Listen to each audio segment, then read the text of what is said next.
Alors, qui a le courage de venir un petit peu dire comment sa vie a changé depuis peut-être 2, 3 fois qu'on se réunit, même si c'est en petites choses, mais je crois qu'on peut dire que notre vie change depuis qu'on connaît la divine volonté. On ne vit plus nos journées de la même façon. Voilà. Tu veux venir devant? Oui, c'est mieux parce que comme ça tout le monde te voit bien. Notre vie change, ça on peut vous le dire, Jacqueline et moi, notre vie a changé depuis. Je peux seulement dire une seule petite phrase. On entend le dernier temps tellement sur les choses du climat qu'on va droit au mur, tout le négatif. Et ici, j'ai vraiment reçu la réponse, comment restaurer, comment revenir à ce premier projet de Dieu de la création avant la chute. Merci ma sœur. Oui, c'est vrai qu'on se demandait comment sortir de cette impasse de l'environnement. Eh bien, voilà, c'est dans la divine volonté. Qui veut encore parler? Tu sais pas te... Non, alors voilà. Mais moi, je peux dire que je suis catholique d'éducation, mais je n'étais pas catholique dans mon cœur ni dans ma tête. Et j'ai rencontré Dieu vraiment à l'arrivée du pape François. Quand j'ai vu ça, j'ai constaté sa simplicité et sa tendresse pour les pauvres et les petits. Et ma vie a changé à partir de ce moment-là. Je suis revenue dans une église que j'avais quittée depuis très longtemps. Et voilà. Voilà, ben tu es entré dans le cœur de Dieu et voilà, tu approches de la divine volonté par l'amour des pauvres, par l'exemple de notre cher Père François. Qui veut encore dire quelque chose? Didier.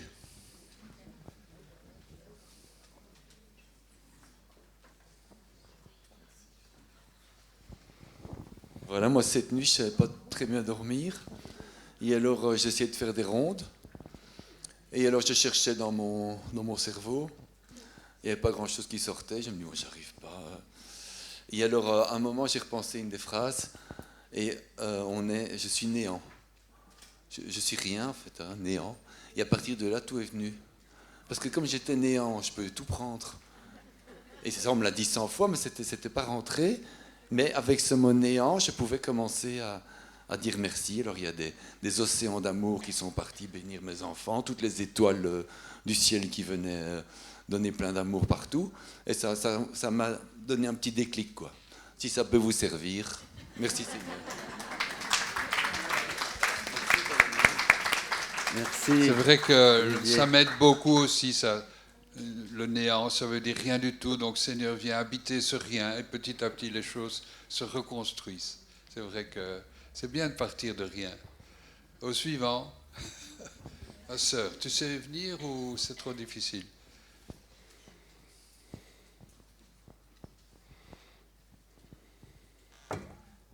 C'est la première fois que je participe à la session sur la divine volonté. J'ai connu la divine volonté avec les parents et les marraines de ma fille. Et c'est comme mon cœur brûlait en moi quand j'écoutais ça. Et j'ai pris ça tout de suite. J'ai cherché les premiers pas avec Louise Picaretta. Mais c'était un livre immense, c'est grand. Et quand j'ai commencé, je n'arrivais pas à comprendre grand-chose.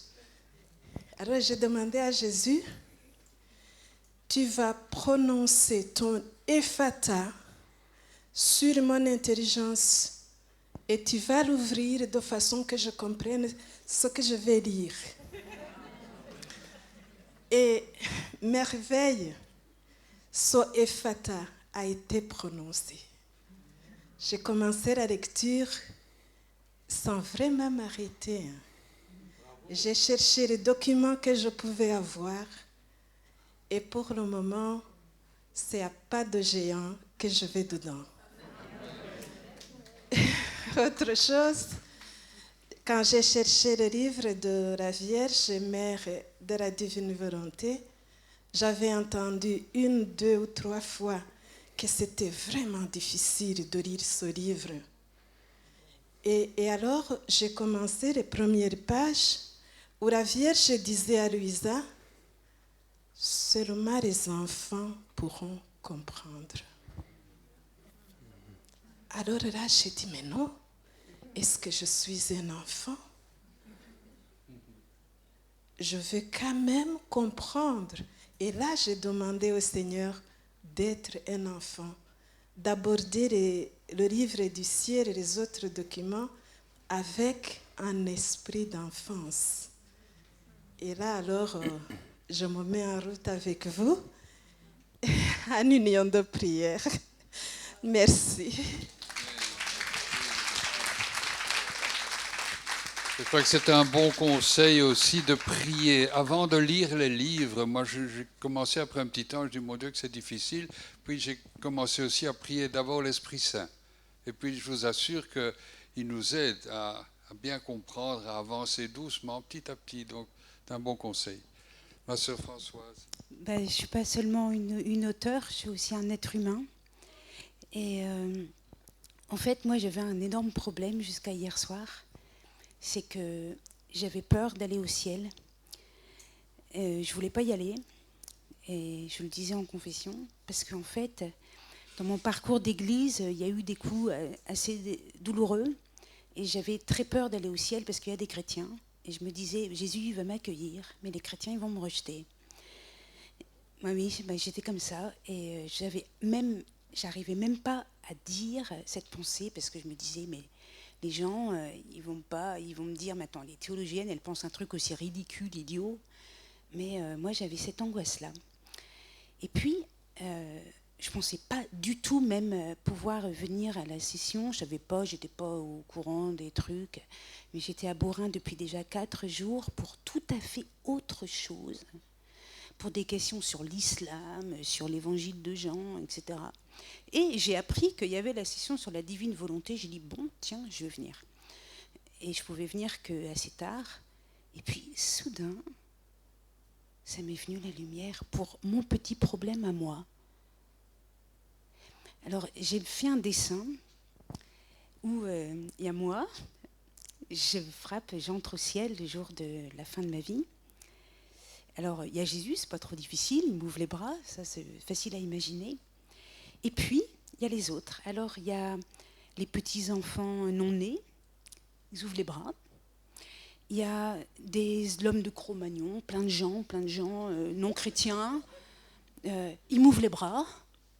Il y a des religieuses en habit de religieuses, qui parfois, ça me fait un petit peu peur. Je me dis, oh, est-ce qu'elle va me reconnaître? Et non, elles m'ouvrent les bras. Il y a des prêtres avec leur étole. Je dis, oh, pourvu qu'ils ne me voient pas. Ils m'ouvrent les bras.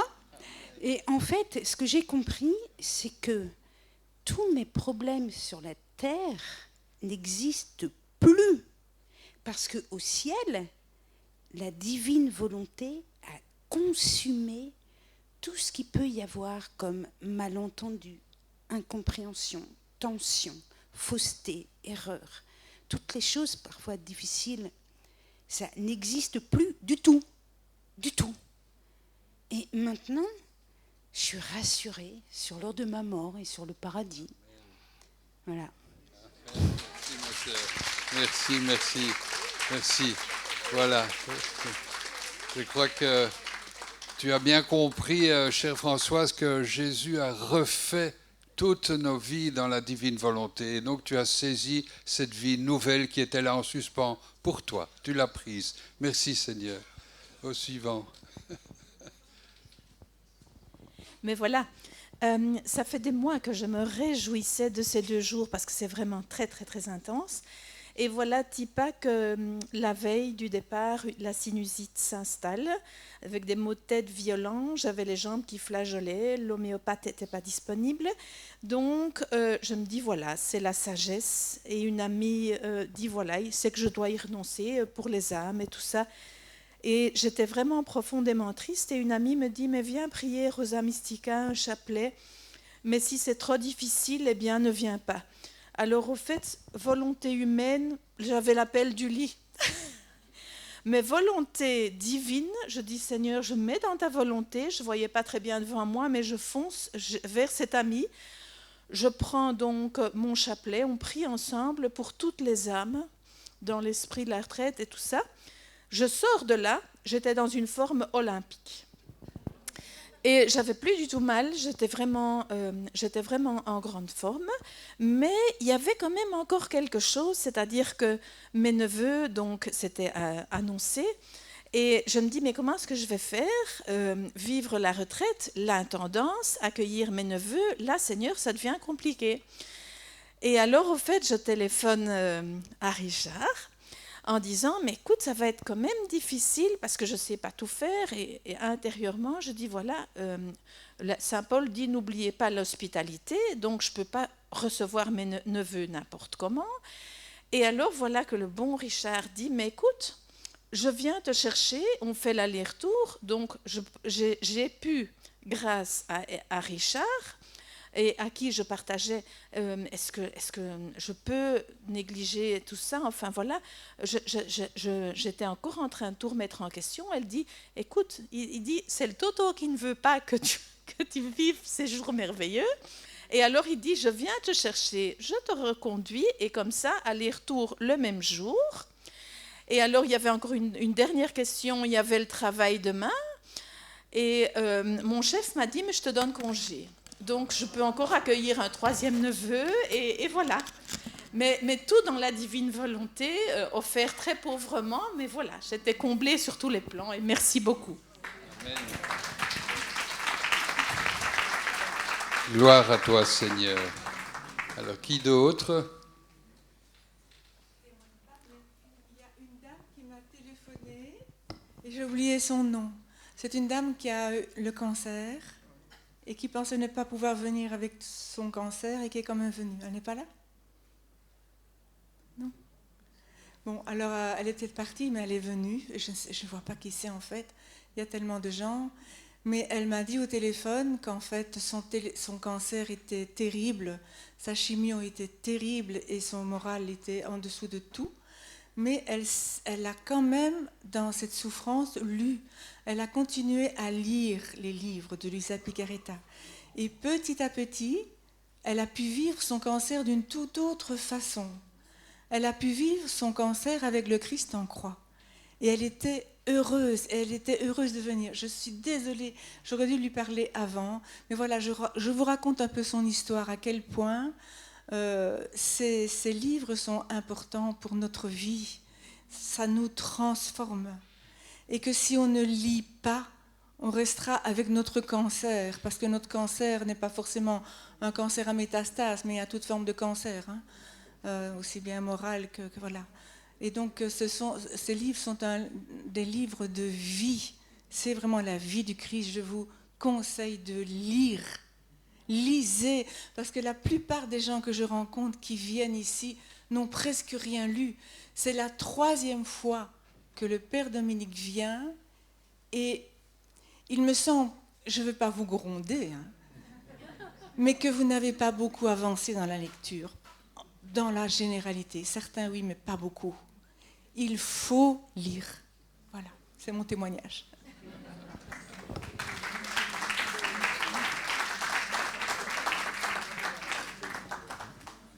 Moi aussi, donc maintenant, bonjour, ça fait la 3e retraite que je fais avec le Père Duthel.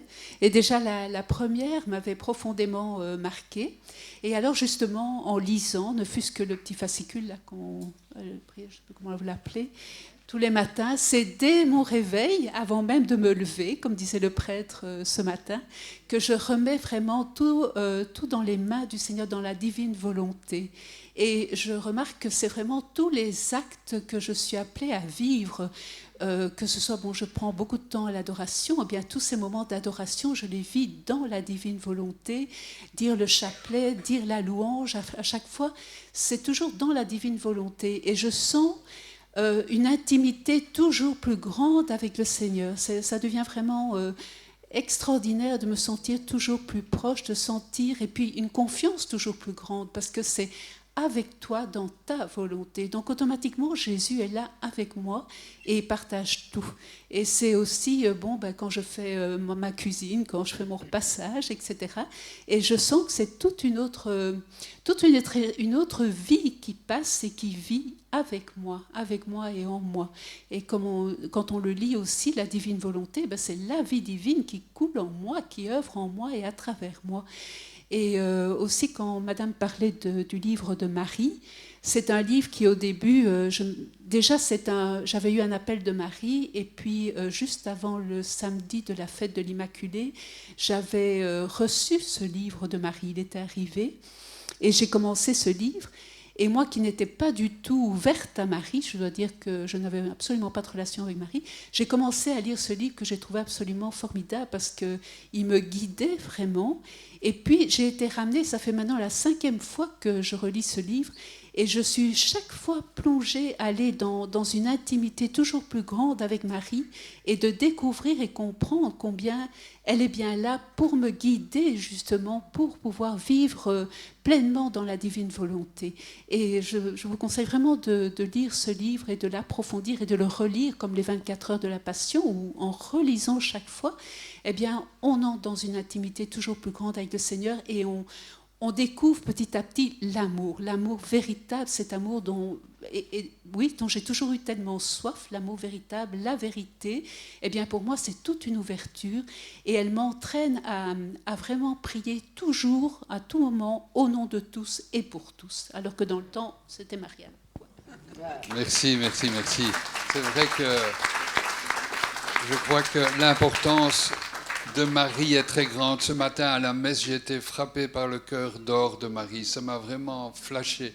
Et je me suis dit, c'est pas par hasard qu'on est ici à Beaurain, le cœur d'or. Et c'est par Marie que nous entrons dans cette nouvelle ère de la divine volonté. Sans Marie, rien n'aurait été possible. Et donc, dans ce cœur d'or, nous pouvons plonger et y chercher, puiser un trésor que nous allons mettre au ciel et que nous allons retrouver quand nous y serons. Voilà, merci Marie, merci de nous avoir en fait appelés ici, dans ce lieu où tu es apparu avec ton cœur d'or. Ah, on peut peut-être aller à l'Aubépine, ceux qui veulent. Il est quelle heure? 6 heures. Qui est-ce qui veut? On va d'abord voir. Qui veut encore témoigner? On va continuer les témoignages. Oui, voilà.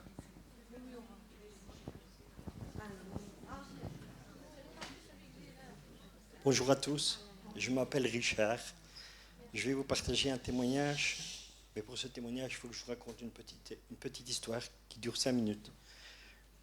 Je suis un converti. Ça veut dire que quand j'étais plus jeune, je ne croyais pas en Dieu, ni quoi que ce soit. J'ai très mal tourné, je suis devenu un drogué. J'ai vécu dans la rue, un voyou. Un jour, j'ai fait, moi c'est ce que j'appelle une mort, parce qu'en prenant de la drogue et tout ça, on finit mal. Un jour, je me suis retrouvé allongé chez moi et je ne savais plus bouger. Il y a un prêtre qui est venu, il a fait une prière sur moi, c'était un exorcisme, je ne savais pas ce que c'était ni quoi que ce soit. Le soir même, après cette prière, Jésus est apparu devant moi, crucifié.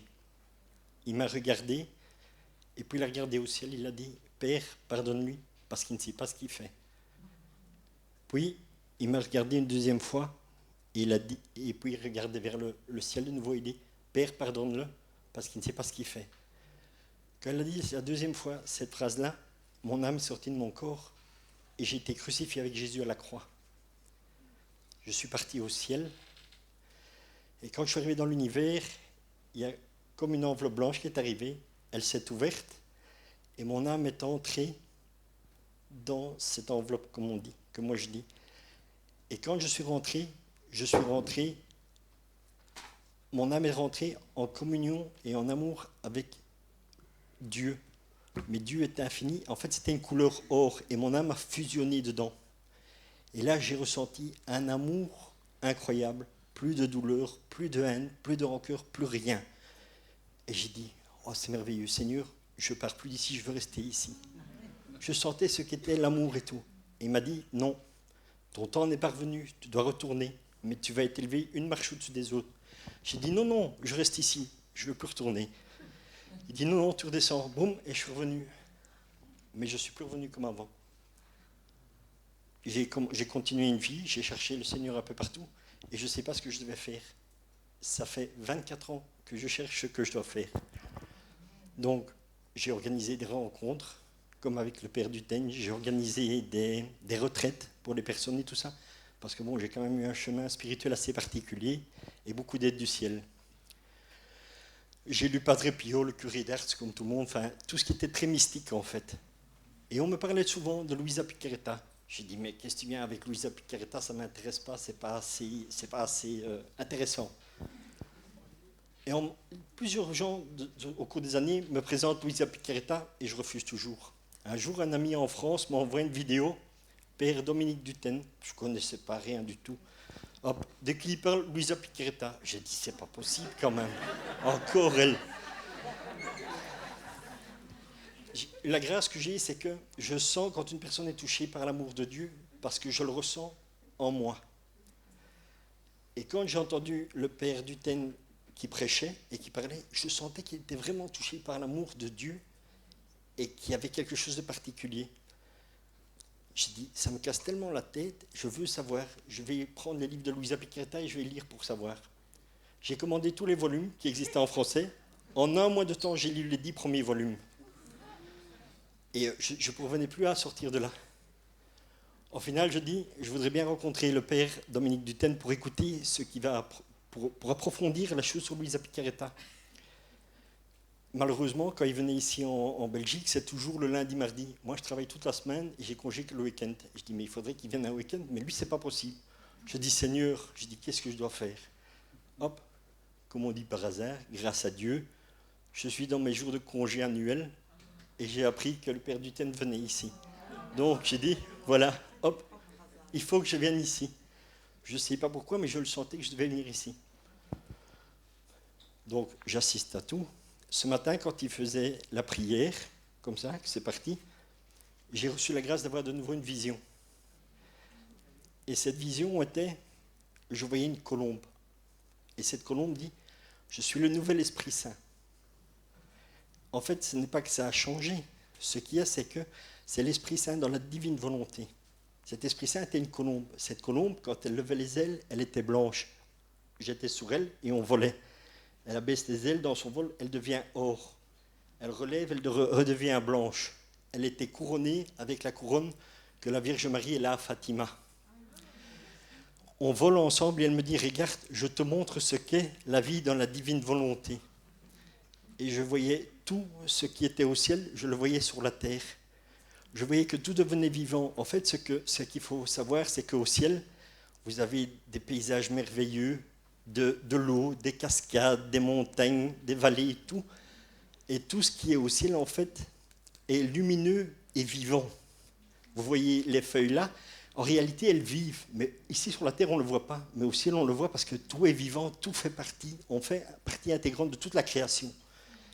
Et donc, l'Esprit Saint me montrait, voilà ce qu'est la vie dans la divine volonté. Je dis, et comment fait-on pour rentrer dans la divine volonté? Et la colombe continue avec moi et on descend. Et en descendant, la colombe change de couleur, elle devient brune et elle devient la croix du Christ.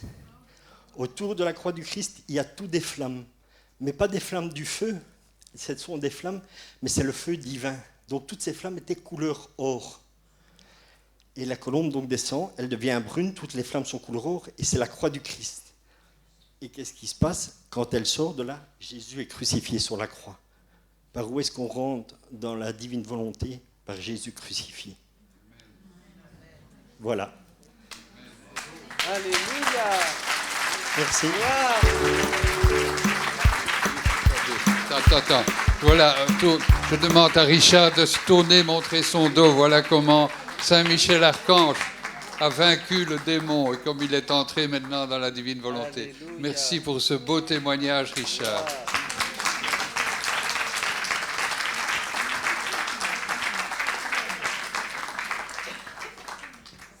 Encore quelqu'un qui veut dire les merveilles qu'il a déjà vécues, comme Richard? C'est extraordinaire. Quel cadeau du Seigneur. Qu'est-ce qu'il voulait encore parler? Toi? Hein?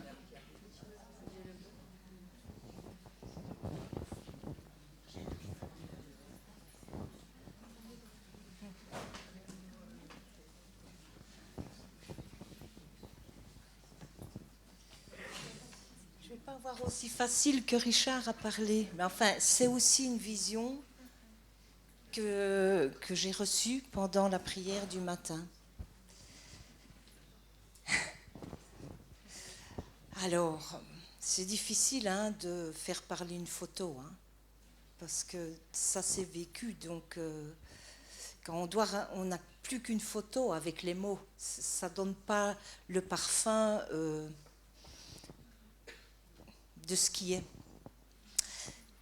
Donc, Isaïe 3. Père d'Uten et Jésus. Jésus parle.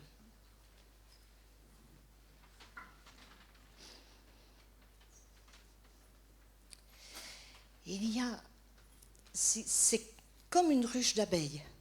Ce sont les gens.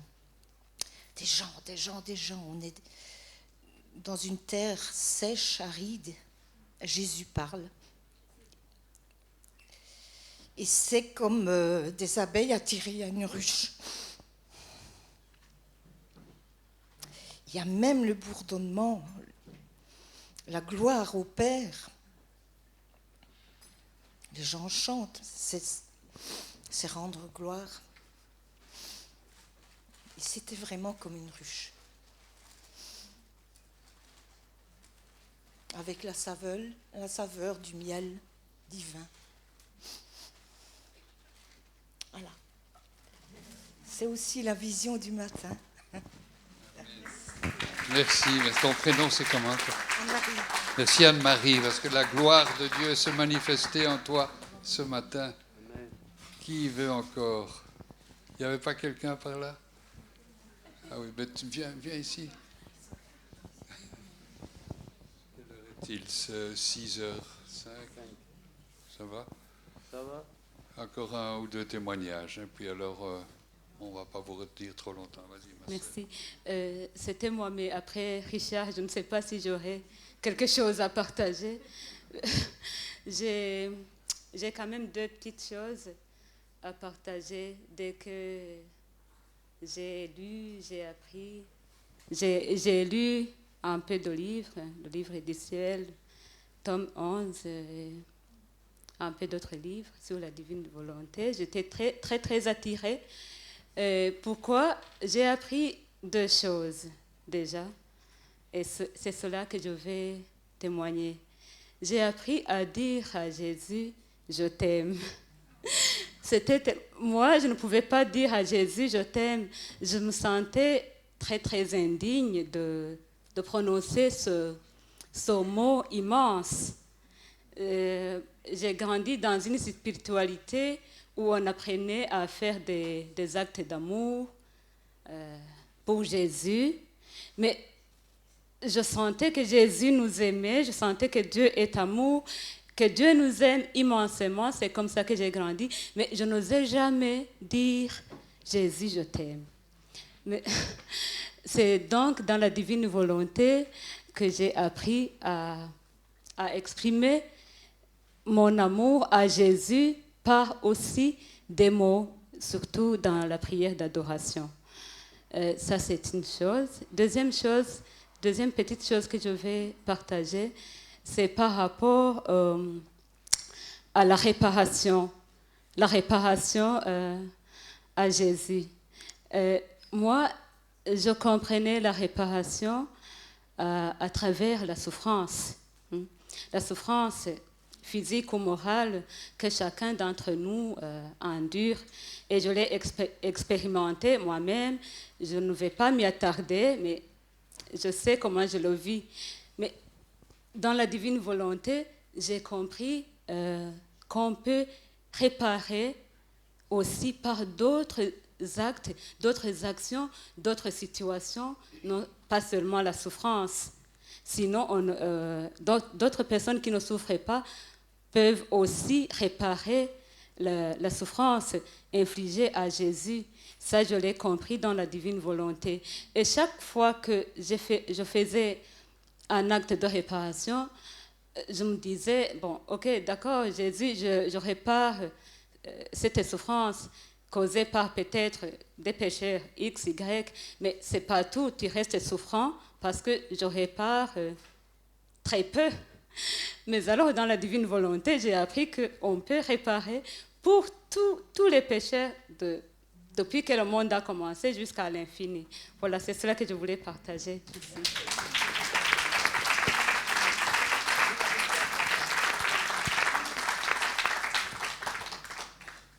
Claire, tu veux témoigner?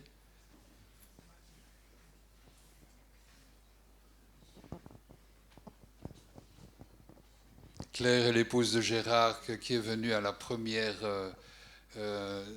conférence et qui était là avec le père. Gérard est décédé, mais comme il est décédé comme un saint, ça je peux vous le dire, et donc il est là, il travaille avec nous dans l'Esprit Saint. Je te laisse la parole. Il y a très longtemps, il y a bien 20-25 ans, j'avais fait un songe qui me parle aujourd'hui. Je peux raconter en 2 mots. Il y avait un potager et tous mes amis dans la prière, Gérard compris, travaillaient. C'était vraiment très dur à élaguer, à nettoyer, à mettre du terreau, etc. Au pied des arbres fruitiers pour qu'ils donnent du fruit. Et ils donnaient du fruit, en effet. Et moi j'ai très difficile à prier comme tous mes amis, des chapelets, des vigiles et tout ça. Et donc moi je dis non, moi je vais partir. Et on était au pied d'une montagne et je suis montée sur la montagne. Et arrivée en haut, j'arrivais là comme une innocente, comme ça. Et puis il y avait tous des buissons. Et puis je m'approche et je regarde, je dis mais c'est incroyable, c'est quoi ça pour des fruits?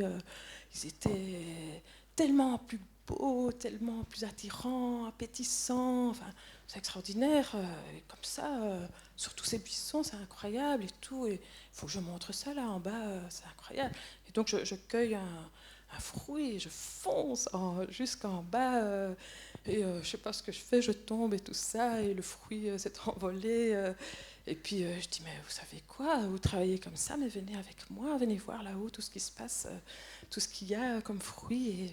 Et je me vois encore, hop, et tout le monde, on est tous partis tout en haut. Et voilà, et donc évidemment, ça me fait penser à tous ces fruits magnifiques, tellement plus beaux que ce que nous, on peut faire grâce à la divine, en vivant dans la vie, dans la divine volonté. Et voilà, et donc... entre autres, le matin, quand je vais à la messe, j'ai l'habitude, entre autres, je supplie vraiment Jésus pour être un autre lui, pour que quand il vient en moi, il reste en moi, et de ne pas qu'il reste, quoi. Et donc je donne tout à Jésus, je donne mon cœur en échange du sien, je donne mon sang en échange du sien de sa vie, enfin. Ma bouche, mes paroles, tous mes actes, tous mes désirs, mes affections, mes pensées, tout pour en échange du sien. Voilà, j'ai entre autres l'habitude de prier comme ça. Et je me rends compte, pour parler de ces fruits merveilleux, que parfois je ne me reconnais pas, parce que vraiment, c'est vraiment Jésus. C'est vraiment Jésus qui prend possession parfois de ma vie. Et ces derniers temps, on a eu des travaux à la maison et c'était vraiment très très difficile avec l'équipe qui était là, ça a duré très longtemps. Ils ont fait des tas de bêtises et puis ils venaient un jour, ils disaient qu'ils revenaient le lendemain sans prévenir, ils ne venaient pas, ils revenaient qu'1 jour par semaine. Enfin, et puis, et pour finir, j'en avais vraiment... je me suis énervée un jour, mais enfin le lendemain j'ai téléphoné et j'ai demandé pardon. Et pour finir, j'ai dû tellement me convertir, j'ai dû me détacher de tout, du travail bien fait, du travail terminé, de l'argent, de tout. Et pour finir, j'ai vraiment lâché prise. Et pour moi, tout ça, ce n'était plus important, tout ça. Je me disais, bon, c'est pas grave, c'est basta, maintenant ils peuvent partir, ma maison est à moitié faite, c'est pas grave. Enfin, j'étais vraiment détachée, quoi qu'il arrive. Et en fait, je me suis rendu compte qu'après les semaines qui passaient, moi j'avais un cœur, mais que je ne me reconnaissais pas. Je les ai aimés comme si c'était mes enfants. J'excusais tout, j'espérais tout, je croyais tout, je supportais tout, je les ai aimés. Je ne voulais même pas parler d'eux aux autres parce que je ne supportais pas qu'on les juge. J'avais le cœur transpercé si on les jugeait. Et puis pour finir, je les ai tellement aimés que j'ai partagé, j'ai parlé de Jésus, j'ai témoigné. Et eux-mêmes se sont confiés, ils ont aussi partagé. Enfin, et on s'est vraiment... Ils nous ont quittés, mais c'est un amour tellement grand. Je suis tellement contente, je les aime tellement et on s'aime tellement que c'est tellement dur de se quitter. Je me dis, je comprends pourquoi ils sont restés si longtemps. Et alors, il y a une autre équipe qui est restée que 3 jours, et au bout des 3 jours, et je sens que je les aime, ça c'est le cœur de Jésus, je lui demande tous les matins. Je dis, Jésus, mais prends mon cœur, donne-moi le tien. Et alors, au bout de 3 jours, ils me disent, je dis, mais c'est quoi ça ici pour une maison Et alors, je leur dis, mais je ne savais pas trop quoi leur dire. Je dis, mais c'est une maison où il y a beaucoup d'amour. Et j'ai vu qu'ils ont vraiment frissonné, ils ont été vraiment touchés. Et alors, voilà, c'est vraiment l'amour qui règne. Merci Seigneur.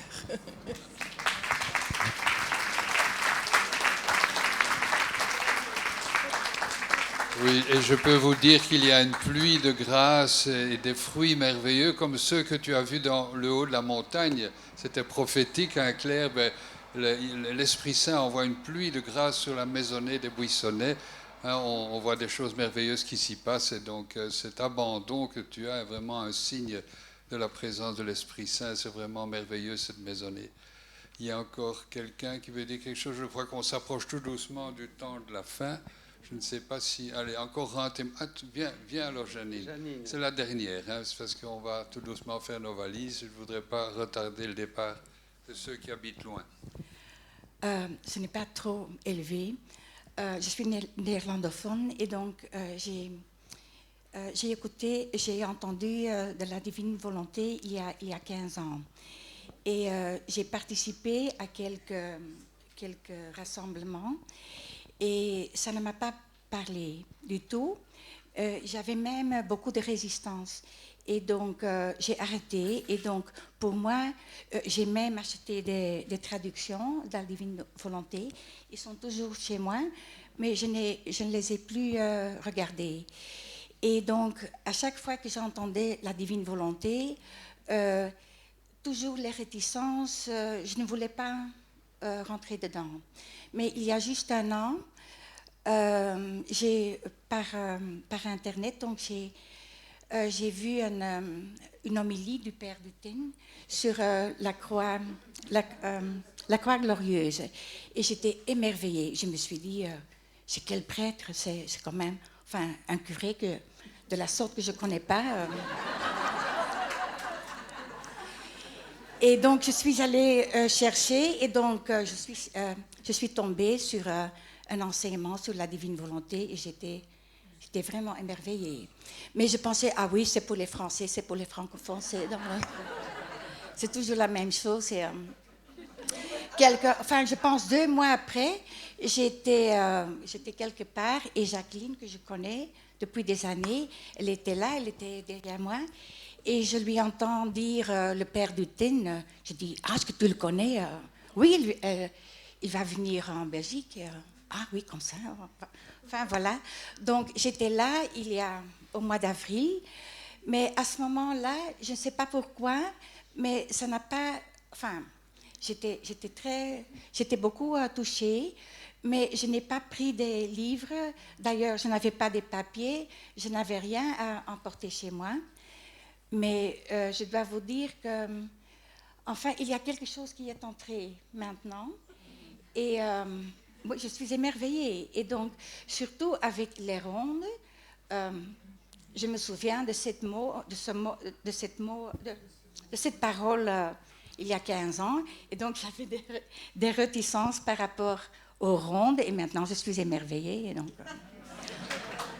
enfin, voilà, ça suffit.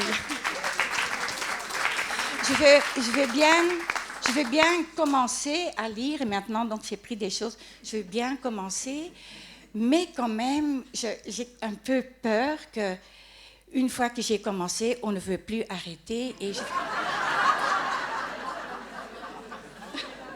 Donc voilà. Enfin, Oui, bien, on espère tous, merci, chère Janine, que nous n'arrêterons pas et on compte beaucoup que notre cher Père Dominique revienne encore et encore pour venir nous enseigner jusqu'à ce qu'on soit tous de fidèles fréquenteurs, enfin, je ne sais pas comment on dit, de la divine volonté.